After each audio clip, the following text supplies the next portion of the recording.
Good evening.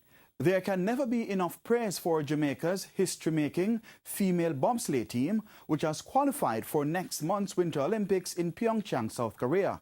And although it took them 30 years after the men's team first did the unthinkable in 1988, the achievement by the women's team, which comprised former sprinters, now brakesmen, Kari Russell and Audrey Segree, as well as pilot Jasmine Finletta Victorian, deserves plenty congratulations. Their qualification to the Winter Games come after much stress in the last 2 years. In November 2016, there was a much publicized story where the team had to be rescued by a Good Samaritan after their van broke down in Calgary, Alberta, Canada, while en route to an event.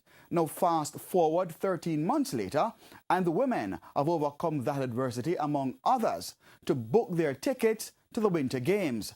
There is no doubt that the deal inked by the Chris Stokes-led Jamaica Bobsleigh Federation with a Japan sled equipment manufacturer went a far way in the women earning qualification. And although it is late in the day as we speak, one would still hope that other corporate sponsors will get involved as the females try to create even more history by making it onto the medal podium.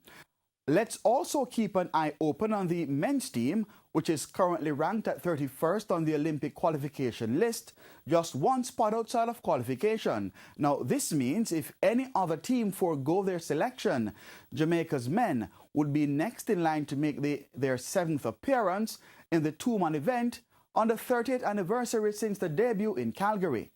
I'm Keon Reyna. Good evening.